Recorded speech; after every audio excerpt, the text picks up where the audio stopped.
પાટણ જિલ્લામાં ધારણોજ કરીને એક ગામ છે, જેમાં એક દરબારી ઘરે દીકરીનો જન્મ થયો. તેનું નામ જસી રાખ્યું. જસી 15-16 વર્ષની થઈ ત્યારે ધારણોજ ગામમાં એક યુવાન યુવક રહેતો હતો. તેનું નામ ધૂળિયો ઢોલી હતો. એક વખત નવરાત્રિના દિવસે ધૂળિયા ઢોલી દરબારના ગામમાં ઢોલ વગાડવા આવ્યો. આ દીકરીઓમાં જસી પણ ગરબા રમવા આવી હતી. ગરબા રમતા રમતા રાતના 2 વાગી ગયા. જસીના બાપાએ કહ્યું, જસી, હવે ઘરે આવ, બહુ મોડું થઈ ગયું છે. પરંતુ જસી તો ગરબામાં જ મગ્ન હતી.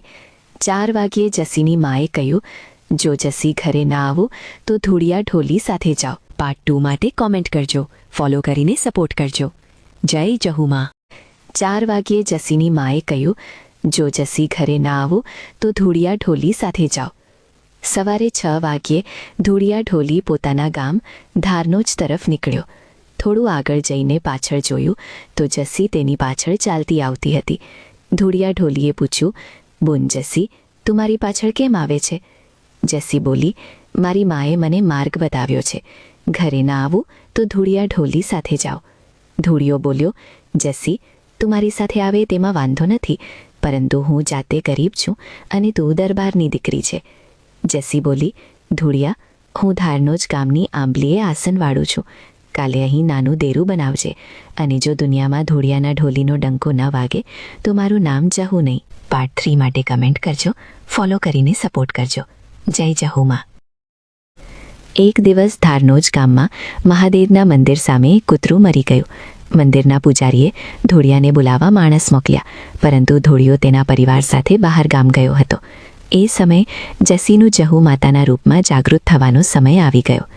જહુ માતાએ 80 વર્ષની ડોશીનું સ્વરૂપ ધારણ કર્યું અને ધૂળિયાના ઘરના દરવાજે ખખડાવ્યો. લોકોએ કહ્યું, મહાદેવના મંદિર સામે કૂતરું મરી ગયું છે, ધૂળિયો ક્યાં છે?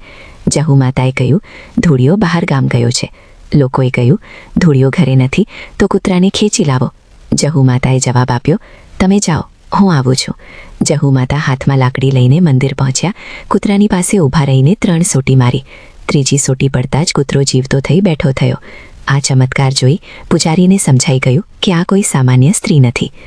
એ જ સમયે મંદિર પાસેના તળાવથી વેત ઉપર જહુ માતા ચાલ્યા અને આંબલીના ઝાડ પાસે અદૃશ્ય થઈ ગયા. ત્યાંથી અવાજ આવ્યો, હું ધૂળિયા ઢોલીની જહુ માતા છું. કાલે મને ગામમાં તેડી આવજો, અને જો ક્યારેય ગામને સૂનું મૂકું તો મારું નામ જહુ નહીં.